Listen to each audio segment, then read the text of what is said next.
two machines, one still shiny and new.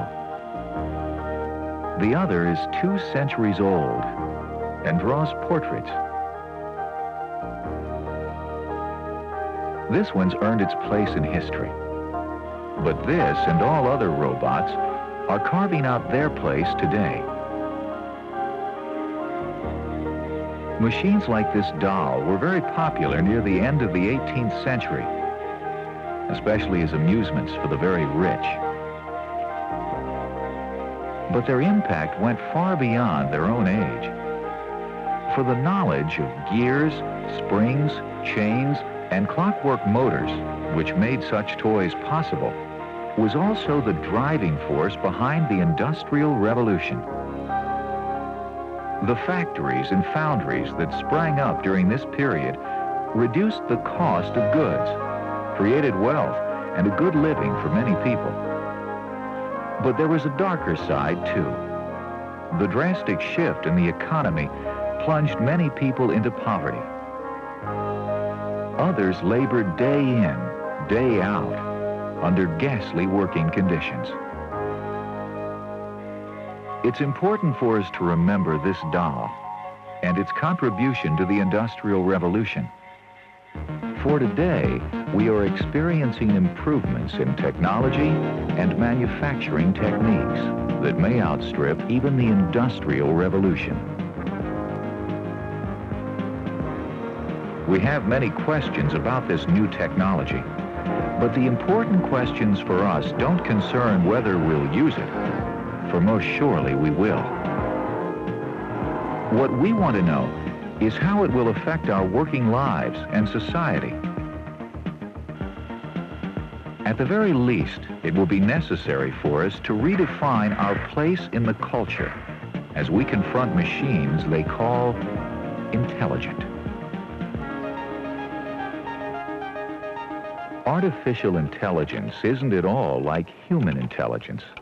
It's really the outcome of a special kind of computer program, like the one controlling this robot. By definition, a program designed with artificial intelligence makes decisions that would otherwise have to be made by human intelligence. It's true that many people try to make comparisons between artificial and human intelligence. Artificial intelligence has as much in common with its human counterpart as an artificial hand has to the real thing. The artificial hand is very important to someone who needs one, but it can only be a shadow of the bone and muscle limb it replaces. No artificial device has the qualities of movement, sensitivity, and versatility of a human hand. Something similar can be said about artificial intelligence. Intelligent computers can perform many useful tasks, but they do not have, nor will they ever have, anything comparable to human intelligence. Artificially intelligent machines are only acting intelligent, the way a performer acts out a role on stage. Follow me carefully, it may prove a comfort. If we postulate, and we just have... And like the performer, intelligent machines can take on a variety of roles, in each role acting a little differently, while meeting a different need. For example, the need to diagnose disease quickly and effectively has prompted many university medical centers to develop intelligent programs that simulate the work of doctors and laboratory technicians. It's common for a cancer patient, for example, to wait months or more for the results of laboratory tests to find out whether treatment has knocked out the disease. An intelligent program now nearing completion at the University of Chicago can make a diagnosis for certain kinds of cancer in a couple of hours. The program, called TICAS, uses a television camera to isolate cells suspected of being cancerous. It then compares these suspect cells with an encyclopedia of cancerous and normal cells stored in the computer's memory. Tychus diagnosis results from a process that is a little like someone searching at an impossible speed through a bank of file folders, trying to match the suspect cell with every example in every file. The program looks for its match among such things as the cell's shape and the size and shape of its nucleus. If the program can't match the suspect cell with any cancerous examples from its Encyclopaedia of cells, then the patient gets a clean report. Intelligent computer programs are very important in medicine and research, but the greatest need for these machines is in business and industry. This computer is used by an architectural firm to help in the design of buildings. The program accepts all the proposed specifications which make up the design for the building, including plumbing, heating, wiring, and so on. From these specifications, the program creates a simulation of the building, complete with all the necessary systems and subsystems. It can then look for conflicts, such as a water and electrical line both occupying the same space, and notify the operator.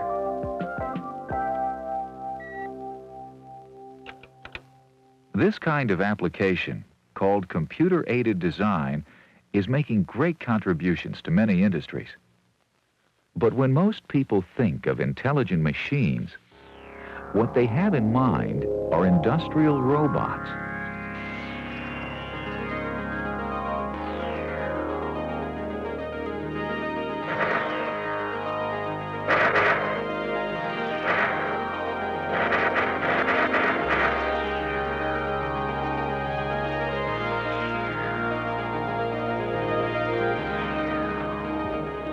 There are many people who don't understand the differences between an industrial robot and a traditional automated production line, like this bottling plant.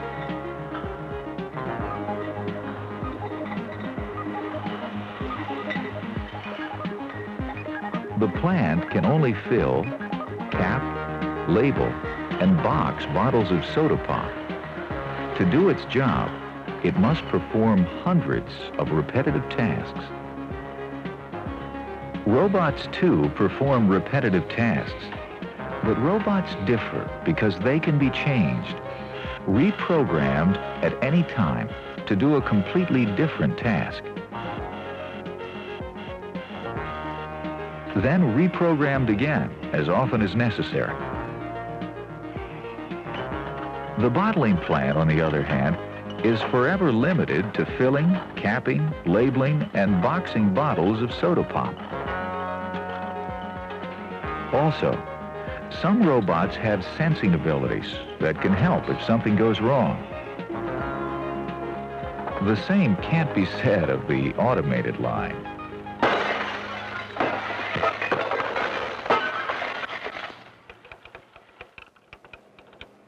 When a robot is programmed, it means that a specific series of motions is stored in sequence in the computer's memory. This engineer is programming a robot to perform a complex series of movements involving 4 bricks and 3 eggs. Programming is usually very time-consuming and amounts to nothing more than marking points in space. Each point is assigned a number and is stored by the computer. The robot arm is then instructed to move from point to point.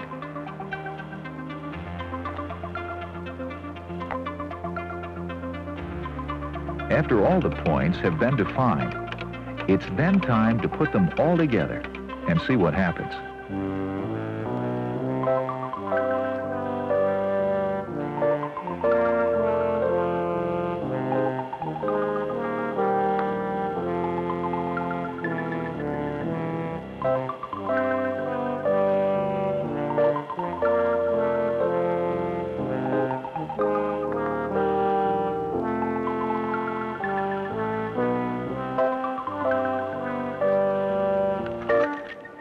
one mistake is always one too many.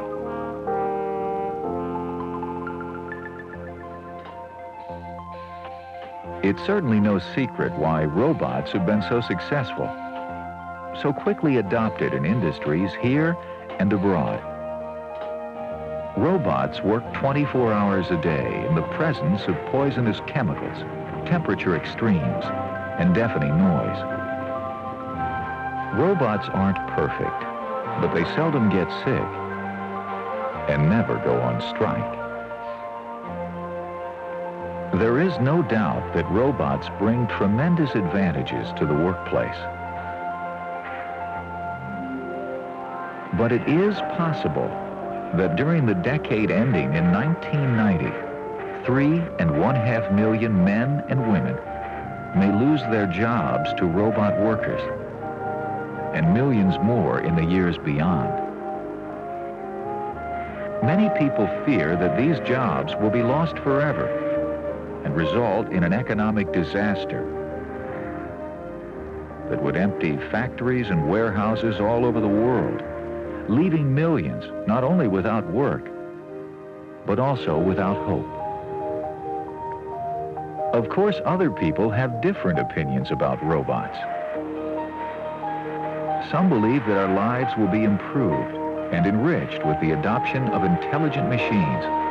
In fact, many feel that robots will create more jobs than they replace, and at the same time open up vast new markets for consumer products by reducing the cost and improving the quality of all manufactured goods. Some supporters even suggest that robots and other intelligent machines will take those jobs no human should have to do.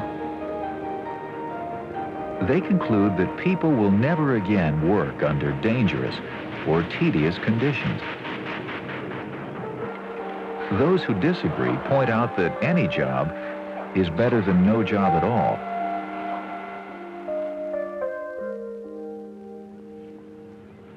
We really don't know how many jobs will be affected by the introduction of robots. It's an issue so loaded with emotion that it's hard to trust anyone's statistics. We do know that the jobs most in danger of being eliminated involve well-defined repetitive tasks, especially factory work. But most people are surprised to discover the wide range of professional and semi-professional fields where intelligent machines will soon be taking over some responsibilities. One thing we know for sure: when machines take jobs that were once filled by hard-working men and women, these people feel unproductive, unimportant, and hurt. But there are ways to make these changes as easy on people as possible. For example, since the late 1960s, many newspaper publishers have had to install machines that operate more efficiently and with far fewer workers. At many newspapers, labor and management have gotten together to negotiate terms for the introduction of new technology. A typical outcome is for some workers, especially those with the most seniority, to enter retraining programs and take new jobs. Under such a negotiated settlement, people with the most to lose, especially mature workers, are protected.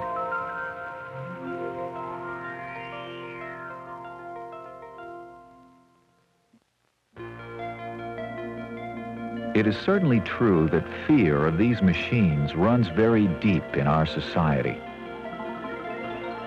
Robots have even been sabotaged by disgruntled employees. And there is a persistent myth that robots and other intelligent computers may one day take control of the planet. We know that comics and other books, plus television, science fiction, and horror movies have all contributed to this belief. But attitudes like these will soon pass away, replaced instead by newer ones. Because no matter what we choose to do for a living, nearly every one of us will eventually have to work with an intelligent machine. It is extremely important to learn what these machines are and what they can do. The first and most important lesson is that computers are tools. And tools have been important to human society for as long as there have been societies of humans. A glimpse at our past always reminds us that all tools, regardless of when they were made or what they were designed to do, have a lot in common. All tools work to shape and mold human culture. But on a day-to-day basis, tools are simply extensions of our natural abilities. For example, they give us a more delicate touch, more strength, more reach. These new tools, these intelligent machines, are no different in this regard, for they represent, once again, an extension of the human mind.